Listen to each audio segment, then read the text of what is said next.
फबिया पूरा दिन सोती ही रहोगी क्या? टाइम देखा है तुमने? भाभी मैं पूरी रात से जागती रही हूँ, सही से बिल्कुल नहीं सो पाई हूँ। मेरी मम्मा की तबीयत ना बहुत ज़्यादा ख़राब थी, जो उनकी बहुत ज़्यादा याद आ रही थी। अलमीर बस अभी ऑफिस गए, मैं थोड़ी देर सो लूँ फिर आती हूँ। और इसीलिए घर का कोई काम नहीं हुआ।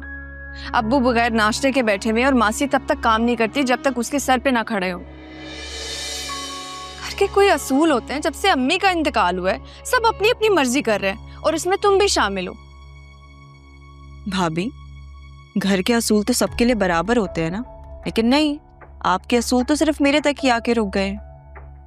अगर ऐसा ही था तो अब्बू को नाश्ता आप बना देती, आप किचन साफ कर देती, आपने क्यों नहीं किया? जब मुझे करना होता है ना तो मैं कर लेती हूँ और मुझसे जुबान चलाने की जरूरत नहीं है तुम्हें।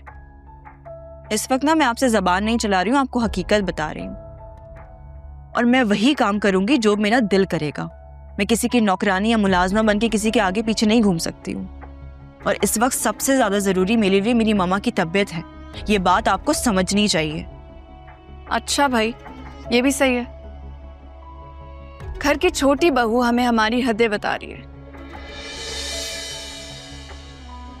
और कुछ दिनों तक तो लगता है हमें इस घर से निकालने का हुक्म जारी हो जाएगा। जाओ नींद पूरी करो अपनी। साइको हो गई मुझे तो लगता है।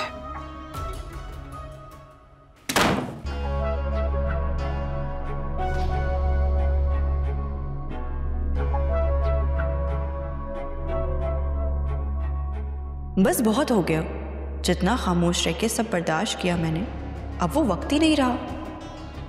महक भाभी को लगता है कि वो बड़ी बहू हैं तो वो जो करेंगी जैसा कहेंगी सब कुछ उनकी मर्जी के हिसाब से होगा।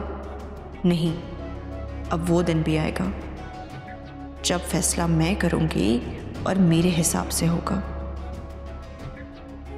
अब अगर महक भाभी ने मेरी सेल्फ रिस्पेक्ट को हर्ट करने की कोशिश की तो मैं भी उनको वो फबिया बन के दिखाऊंगी जो किसी के लिए संभालना आसान नहीं होगा।